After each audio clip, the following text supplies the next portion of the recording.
everybody. Happy Tuesday afternoon. It's Nicky Steez here. Welcome to episode 16 of Sports Talk from the Heart. Make sure to drop a like and subscribe to both the Hardcore Sports Network and Nicky Steez channel. I'll drop the links to those in the comments. And then after that, we're going to get started with this thing. So this week, it's going to be a little bit different because this week, we're going to start off. We're going to recap the preview because normally I come on here, I recap the Eagles first, and I quickly run through the rest of the games. I'm going to do it the opposite way this week. So we're going to start off talking about the other games in the NFL first, give my quick thoughts on them. Then I'm going to talk more about the Eagles-Bucks. Then we're going to close this thing out. We're going to talk about college football a little bit, give a mini Week 4 preview. So there's a link to the Hardcore Sports Network, the link to my channel, and we're going to get this thing started. So let's start talking about the Week 3 matchups. So we started off Thursday night. We started off the Week 3 games with, who was it again? Thursday night? Oh, the Giants and 49ers. We start off that 49ers magic number is 30 because they've scored 30 points in all 3 games. They did so again on Thursday night against the Giants. And so that clearly that Giants team looked like crap. Daniel Jones looked like Daniel Jones, and clearly with no running game to rely on, they couldn't do crap. Matt Breida only got 4 carries for about 16 yards. Now we know why Breida's bounced from team to team. And clearly there was nothing going for them. Nothing. Easy win for the 49ers. Move on to 3-0. One of 3 teams still undefeated along with my Eagles and the Miami Dolphins, which we'll get to in a minute. We know Brock Purdy did what he had to do. Deebo Samuel had a nice game. Clearly the best game of the receivers. And Christian McCaffrey had a solid game on the ground. Niners defense, Fred Warner led the pack there with the most tackles. And just Niners did what they were supposed to do. And then we move on to the Sunday games. Lions and Falcons. Let's put it simple. The Lions made the Falcons come crashing down to reality. Sure, you had a 2-0 start. Beat the Panthers. Beat the Packers, who were unsure of at the moment. But, hey, the Lions did what they needed to do. They bounced back from that loss to Seattle, got the taste out of their mouth, got the win that they needed to. So nice for the Lions and for the Falcons, and they're coming crashing back down. But so same goes with the Saints and the Bucks as well. And speaking of the Saints, we got the Saints and Packers, which was an interesting one. Now, the Saints started off this game hot. They were up 17-0. And then there was a Derek Carr injury, which this might be a week-to-week thing now with him. He had to leave the game. Winston came in. Winston did statistically decent, but they couldn't move the ball in the second half. And for the Packers, hey, got to give them props for getting the win. Sure, it's against the Saints, but here's the thing, though, to be fair. The Packers were down several key guys. No Jair Alexander. While he helped their defense, they were playing the Saints. But you know Jair Alexander, no Aaron Jones. They're missing their left tackle, and yet or their right tackle, missing one of their offensive linemen, and they still found a way to win. Sure, it's against the Saints, but hey, comeback win's a comeback win. Packers are 2-1. And considering how the Vikings have been looking this year and how crappy the Bears are, that might help them out. But so far for the Packers, it's all right so far. But they got the win what they needed to, and good for them. Also on the Sunday, we got, speaking of the Vikings, we're going to segue the Chargers and Vikings. So now it's 3 weeks. Vikings have lost a couple close games. Because you guys remember last year, the Vikings were winning a lot of close games. That helped them push into the playoffs. But now, this year, a lot of those close games that they were winning last year, they're losing this year. Now they fall into 0-3 to start the season. And Kirk Cousins, he's looking washed this year. They're committing turnovers on a regular. You had 2 in this game against the Chargers, including the interception late, which helped save the Chargers game. It was so funny seeing that. You're like, oh, here we go again. Chargers going to Chargers. They had the lead, but they're going to blow it again. But lucky for them, they're playing against another cursed team in the Vikings, and Captain Kirk worked his cursed magic and threw a pick. Chargers come out there with the win. But at the same time, if you're looking at it from the Chargers standpoint, for the defense, Brandon Staley is the worst thing for that defense right there. Having him as head coach, supposed defensive mastermind, but you clearly see a consistent factor is he doesn't know how to manage the defense. And not to mention, on the offense side of the ball, they lost Mike Williams for the season. So they lost one of their go-to weapons there. So even for the Chargers, even in a win, they took an L, losing one of their top offensive weapons for the season. And their defense leaves a lot to be desired, let's just say. And sure, they managed to get the pick late in the game and save it for them, which good for them, but also comes with the benefit of playing the Vikings too. Remember how they looked against the Dolphins and the Titans of all teams? I mean, sure, just if you're the Chargers, you can consider yourselves lucky. So even for though they won, they still kind of lost at the same time. There's still not a lot of confidence in them. They lost one of their best offensive weapons. That's kind of a lose-lose for both teams. But then you also got other Sunday game. So you also got Washington and Buffalo. Buffalo destroyed them. Absolute domination by the Buffalo Bills. They went out there and they took care of business. Well, that's what we would have expected going into the season. So we got that game right there. And you know what, Washington, welcome back to reality. Sam Howell, he looked raw. He looked like a first-year starter this year.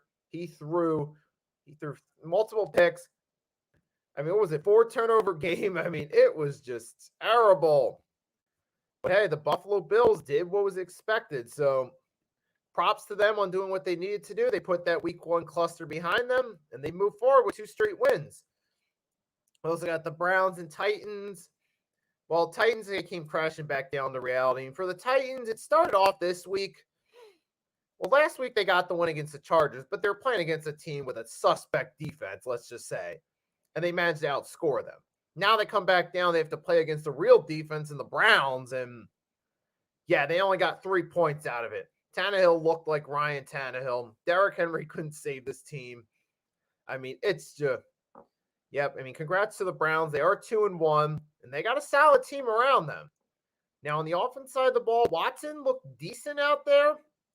But then again, it is against the Titans. So, but hey, if you're the Browns, I guess you just got to be happy you got decent play out of Watson for a game. Even if it was against the Titans, if you're the Browns, you're like, hey, we'll take it. We'll take that win, build some momentum into next week. So for the Browns, good for them, especially for their fans. They're happy for their fans that they're winning some games, that they have potential because they've been bad for so long, but not happy about who their quarterback is. Now, as far as the Dolphins and Broncos, oh, yes. Oh, yes, yes, yes. I'm definitely going to talk about this one, folks. The Miami Dolphins and Denver Broncos. Dude, what can we say about this game other than annihilation, embarrassment, statement win? Statement loss that says a lot about a team. A win that could be a confidence setter. A loss that makes you wonder about the future of that team. I mean, there's so many adjectives you could use either to talk about from the Dolphins' perspective or the Broncos' perspective. Let's just say this. For the Dolphins, hey, just be happy. Be happy with the win. Be happy with the 3-0 start. As long as your main guys stay healthy on offense, especially Tua, that's a key for them this year. Because I even said in my YouTube short I did yesterday, I recorded, the key for the Dolphins is to stay healthy, especially at quarterback. Because remember last year, they started off the season hot. They looked like they had a shot at winning the AFC East, but then it all started to fall apart due to injuries, particularly when Tua got hurt and they had then Bridgewater and they had to rely on Skylar Thompson. They got lucky to sneak into the playoffs and damn near collapsed and missed it. So I do think that when healthy, the Dolphins could make some noise and be contenders. That's what I think personally. So I'm thinking that, hey, if the Dolphins stay healthy, they can be contenders. That's what I'm thinking right there. But on the same time, with the Broncos, yeah, Sean Payton's not looking too good there. And the way he's leading that team right there, talking to Russell Wilson, you're not a politician, you're a QB. Stop kissing babies, all that. Not looking good right there. And that team you're putting together, Sean Payton, you're not producing any results at all. You're not. So far, you're 0-3. And in your toughest game on that schedule so far, you got annihilated. Oh, and not to mention your easiest game on the schedule this far against the Raiders, week 1, you lost. Narrowly, but you still lost. It's not looking good over there. Not looking good. Now for the Chargers and Viking, I already talked about that. Let's see. Jaguars and Texans. I mean, CJ Stroud actually had himself a pretty good game. Now, here's my question. Does this say something about the Jaguars falling off a bit? Does this say something about the Doug Peterson waiting till late in the season to coach his best? Or does this say that CJ Stroud showing some strides and improvement? Now, for Houston's standpoint, this is good because CJ Stroud had a pretty solid performance out there. It's what you're looking for out of a rookie quarterback that continues to improve. And who knows, maybe as the season goes along, you start winning more games. CJ Stroud picks up momentum, and maybe it's enough to win him Rookie of the Year. Who knows? Who knows? But, hey, for Houston, congratulations. You got your win. For Jacksonville, dude, what was that? Is this going to be a thing? Is this a reoccurring script with Doug Peterson where they start off the season with ugly losses, then start to rally late? It happened last year, his first year in Jacksonville. We know as Eagles fans, that was a script that happened with Doug Peterson. First 2 seasons after the Super Bowl win. Just got to wonder, though, for Jacksonville, is the Doug Peterson script from the Eagles translating over there as well or transferring over? But hey, in the meantime, hey, Houston got the win now. All 4 teams in the AFC South are tied for first with 1. Or actually, no, excuse me. No, Colts actually are 2-1. I forgot. Oh, yeah, they did beat Houston last week. And speaking of the Colts, though, yeah, now the Colts are in sole possession of first place. They beat the Ravens, got the upset 22-19 behind Gardner Minshew as their quarterback.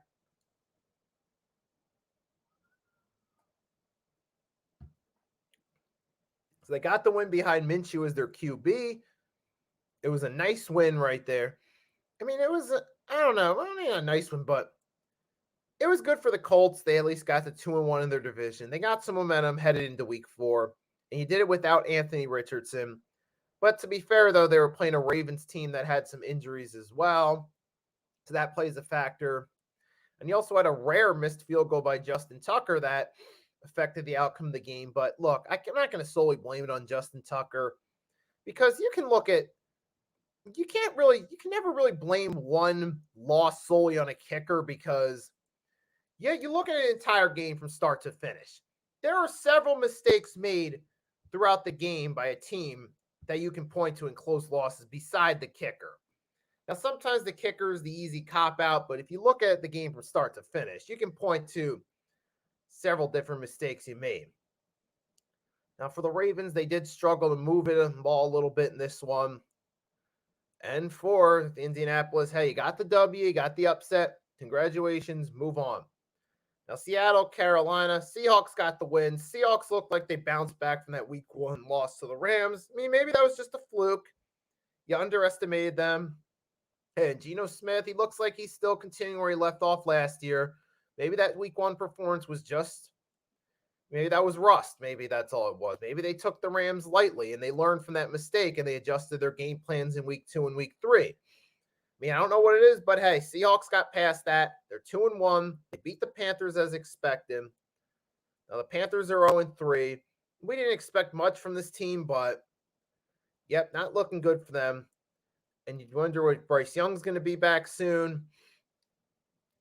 I mean, but hey, good for the Seahawks. They got the win, did their thing. Now, Kansas City and Chicago Bears. Kansas City did what was expected. We all know the mainstream hype was behind them because Taylor Swift was in the house with her man, Travis Kelce, or to support her man, Travis Kelce, sitting next to Mrs. Kelce in the booth watching. Travis Kelce got his touchdown. He's got his he's increased IG followers from all the Swifties, all the Swiftie fangirls. But you know what? Hey, I don't even care about that, honestly. They're 2 grown adults. If they want to date each other, all power to them. Travis Kelce wants to date Taylor Swift, all power to him. He's a grown man. He can date whoever he wants to. And Taylor Swift's a grown woman. She can date whoever she wants. So I personally don't care. Now, I've heard smart ass me wants to say, hey, if you're looking for a fun short-term relationship, then Taylor Swift's a good pick, but I don't see her as a long-term relationship. I mean, that's just me personally. I know that's off subject with football, but I'm just putting that out there. Might as well. But yeah, hey. So yeah, obviously, but as far as the game goes, like Kansas City's clearly the better team. Chicago Bears are terrible. Patrick Mahomes is the best quarterback in the NFL. And for Kansas City, after a rough first 2 weeks, even a rough win against Jacksonville, hey, they got the momentum win they needed against Chicago. Maybe that'll build their confidence up and they'll start getting to that form we expected. Maybe this could be the point where Kansas City takes off and starts winning high-scoring games going forward, as we expect them to. Maybe it just took a few weeks to get it rolling. Maybe this game against Chicago could have been the perfect game, the perfect confidence builder for them to just keep winning, keep winning, keep winning. But time will tell. But for Kansas City, hey, you're defending Super Bowl champs. You're playing against a horrible team in the Chicago Bears. You took care of business. Good for you guys. And for the Bears, you know what? I'm really starting to believe that the Chicago Bears are the team where quarterbacks go to die. I really am. Because it's like, okay, yes. Because I know, Justin Fields, now he needs some work too. He does. But at the same time, what has this Bears team done for him? He's got no help on his offensive line. The coaching sucks. So I can't fully 100% blame it on Fields, but not that he's innocent and that's all the coaching's fault. No, it's still partially Fields' fault too. But I feel like it's a mix of Justin Fields and the Chicago Bears organization that are at fault for this. I feel it's a combo of both. And let's face it, the Chicago Bears are really the team where quarterbacks go to die because you look at history. A lot of these busts that have come over like the past 25, 30 years started in Chicago. Cade McNown, Rex Grossman, you go then Mitchell Trubisky, and now Justin Fields. So far, it's looking like he's going to be in that similar type of category. Now, granted, guys like Cade McNown, Rex Grossman were trash.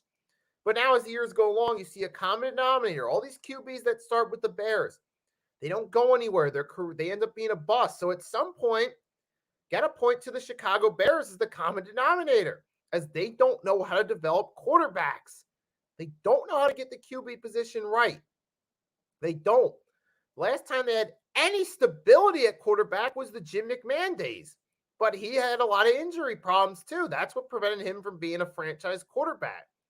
Maybe there's a possibility if he could have stayed healthy better, the Bears could have had 2 Super Bowls. But the point is, like, it's been since the 80s since you could even say they had a good quarterback, really. And if you want to say the last time they had a franchise quarterback, that was before there was even a Super Bowl. That was the NFL AFL days with Sid Luckman. And that goes to show you how bad the Bears have been at quarterbacks. So at some point, I got to look at them as the common denominator, why these QBs don't work out at some point.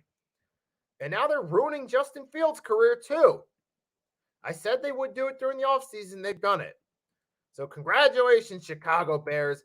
Firing your defensive coordinator did nothing, as we all expected. Now I see why Slug Daddy TV, who's an avid Bears fan, is always ranting and moaning in his videos and is extremely cynical about the Bears. And quite frankly, I don't blame him. But moving right along, Cowboys, Cardinals.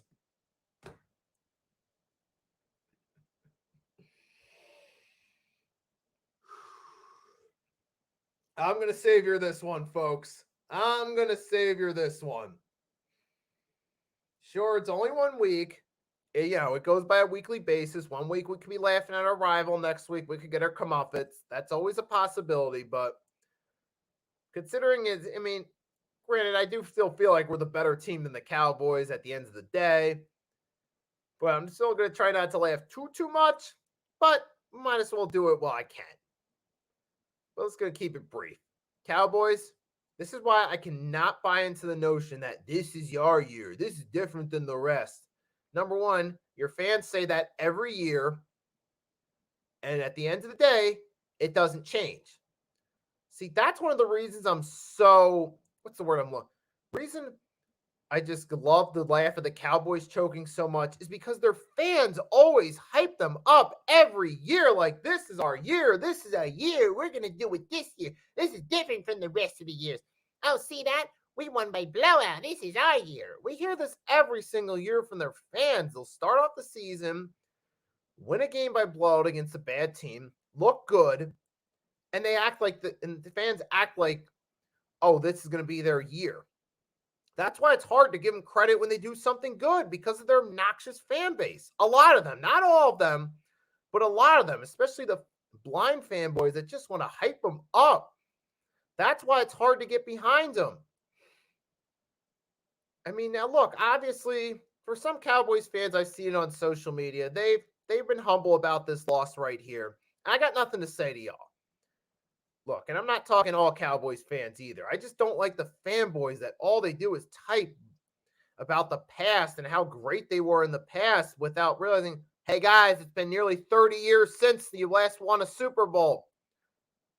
You want to be the Montreal Canadiens of the NFL and continue to live off a past reputation without doing anything in the present? Or do you want to start winning more championships at some point? So it's like that's annoying. And then it's our year every year. I mean, I don't necessarily hate anyone for who they want to cheer for. I just don't like the obnoxious blind fanboy attitude. It's just real arrogant to me. So it's easy to laugh at them. It's when they get their comeuppance, just to say, yep, see that? That's what you get for mouthing off. But as far as the game goes, look, you had Kaiser White had a good game, and that Cowboys defense without Trayvon Diggs did not look good at all against Joshua Dobbs-led Cardinals. I mean, for whatever reason, the Cardinals have the Cowboys number for whatever reason, and it worked out in their favor this time. So, hey, any given Sunday, the Cardinals got the upset here. Now, do I think the Cowboys could still make the playoffs? Of course, I do. To be fair, I still think the Cowboys are a good team that can at least make the playoffs. And we know the Cowboys do match up well against us head-to-head, so that's still going to be a tough game. Because, over the past decade, either we split or they sweep us. So they've had our number head-to-head over the past decade, because there's been a few sweeps in their favor and the rest have been splits. So I'm not going to completely shit all over them, because I still think they can be a good regular season team, and there's a chance they might beat us at least once based off recent history. So I'm not going to say too much about them, except this week was not your week. You're not in first place. Your main rival, the Eagles, are in first place. Y'all better come back next week and do better. I mean, that's all I can really say to you on a final note for that. But hey, you know what? Good for the Cardinals. Let's move on. For the Steelers and Raiders, let's pretty much give credit to the Steelers defense. TJ Watt is the MVP of that defense. He's clearly one of the top players. He's now what his brother was a decade ago. He's what his older big brother JJ was a decade ago to the Houston Texans. That's what TJ is to the Steelers now. That's how significant he is to the Steelers defense. He's what big brother was in his prime for the Houston Texans. And for Jimmy G, yeah, not looking too good over there at the Raiders, or you don't have that same talent with the Niners. Yeah, kind of had a feeling, this is why I wasn't too high on Jimmy G with the Niners. I felt like it was the talent around him, and so far I'm being proven correct. And then the Rams and Bengals. Okay, Bengals got the win. Good for them. Rams. Matthew Pafford threw a couple picks. Sure, he stat padded his yards in garbage time, but this is the second week in a row the Rams scored to make it closer in garbage time, to make it look like a better game by them than it really was. So I still think the Rams have come crashing back down after week one. And I got to wonder, is Cooper Kupp really that important to the team? I mean, is this team really that bad without Cooper Kupp? I think so. But yeah, that's what I mainly got to say for the other games. Now I'm going to take a short break, just take a few minutes. Then I'm going to come back and recap the Eagles-Bucks game.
All right, and now I'm back, folks. Now, here comes the main event, so to say, of this stream. Now we're going to talk some Eagles football. Let's get into it. So the Philadelphia Eagles went on the road, defeated the Tampa Bay Buccaneers 25-11. Or should I say, the Tampa Bay Eagles, because we traveled well, defeated the Tampa Bay Buccaneers 30 or 25-11 at Raymond James Stadium on Monday night. Yes, sir. Yes, sir. We did it. So it was a nice team victory, though. Now, the score doesn't reflect it. The score reflects a more competitive game than it really was. But if we look at the game, I mean, it was a good performance, especially on the defensive side of the ball. And even offense, minus the 2 picks, it was a pretty good game.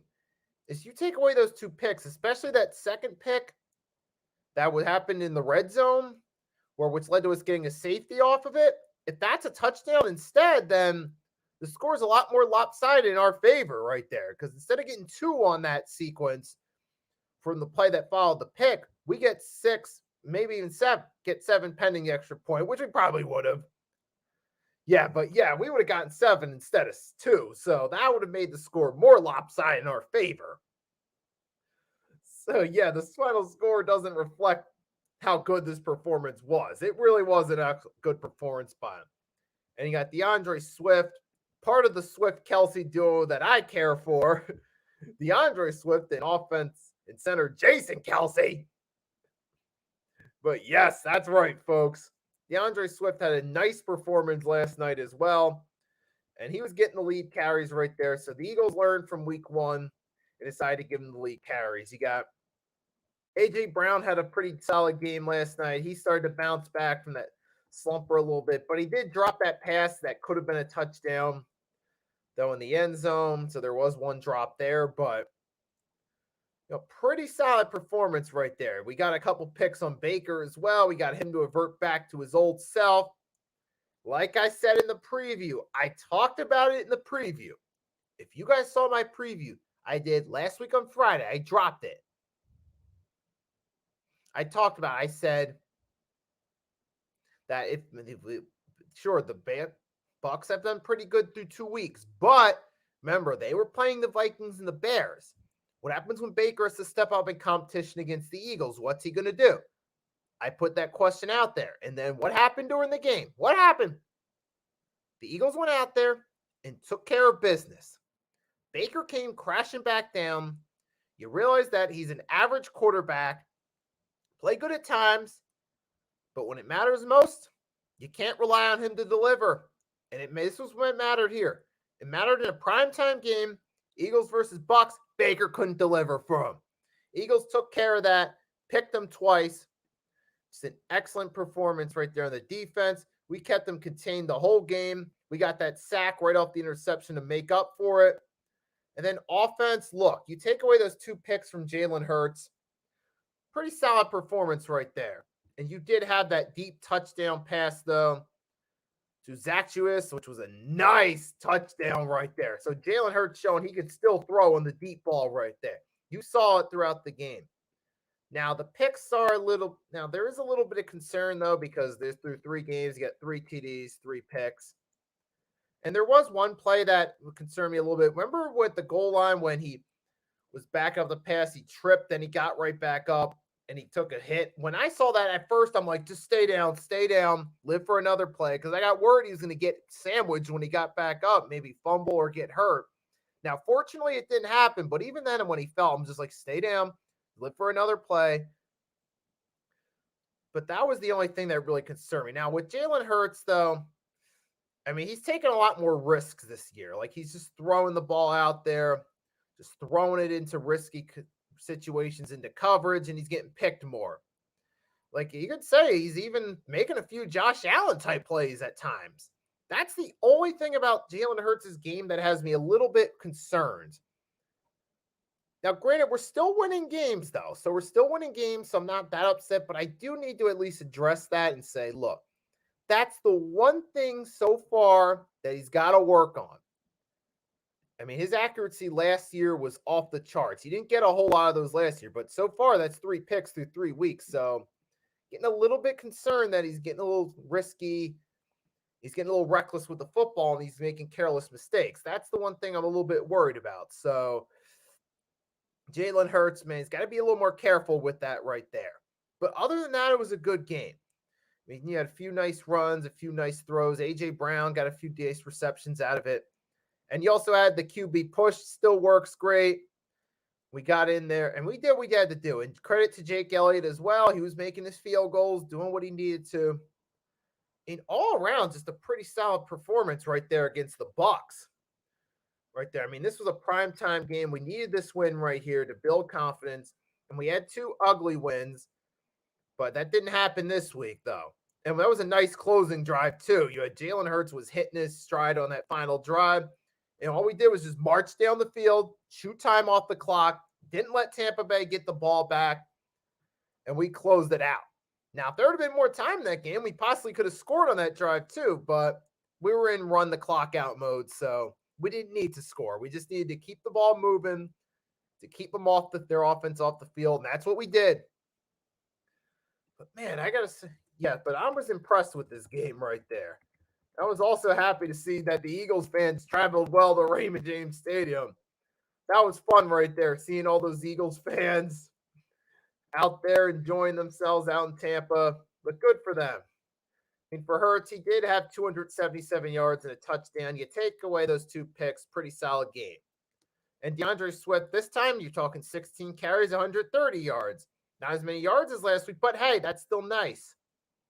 There, A.J. Brown led the way, 9 receptions, 131 yards. Nice bounce back performance.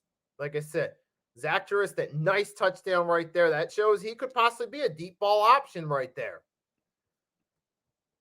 And you have pretty sudden Reed Blankenship came through with a pick right there. You got that pick on Baker. It's okay. So I liked what I saw from him in this one right there. There have been concerns about him, but hey, last year he was a rookie. This is his second year. Hopefully starting to pick up now on it.